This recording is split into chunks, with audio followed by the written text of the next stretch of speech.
আমার বর সকালে সময় পাবে না বলে রাত্রিরেই সমস্ত সবজি কেটে রেখে দিয়েছে, যাতে আজকে সকালে তাড়াতাড়ি রান্না করতে পারি। কারণ কালকে অনেক দেরি হয়ে গেছিলো আমাকে আমার একা সব কিছু করতে।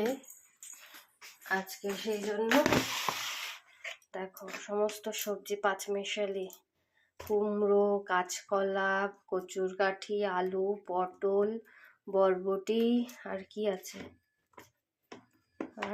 আর কি যেন আর কি আছে জানি না, সব কেটে রেখে দিয়েছে যাতে আজকে আমি তাড়াতাড়ি সকালবেলাটা শুধু রান্না করতে পারি।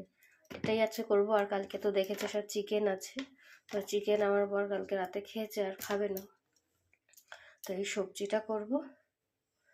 আর উচ্ছে আছে, দেখি উচ্ছে কটা সিদ্ধ দেবো।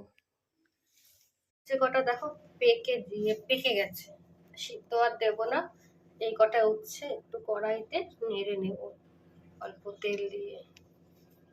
ভেবেছিলাম সিদ্ধ দেবো, কিন্তু এই কটা পেকে গেছে বলে আর সিদ্ধ দেবো না, ভেজেই নি। আমি দিয়েছি কি বলে, ফোড়নে দিয়ে সবজিগুলো দিয়ে দেবো।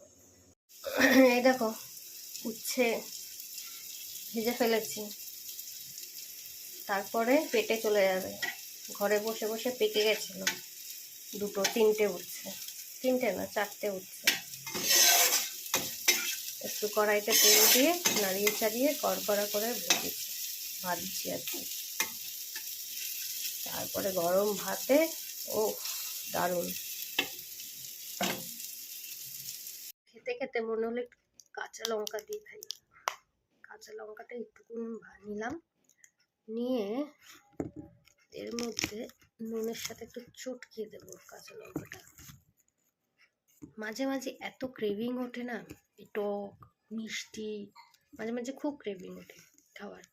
তো এখন উঠেছে, আমার খেতেই হবে যেন তেন উপায়, ঝাল দিয়া।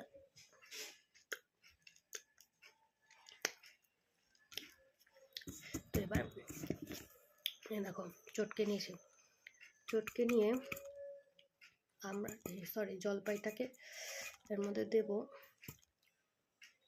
নুনটা বেশি হয়ে গেল, দিয়ে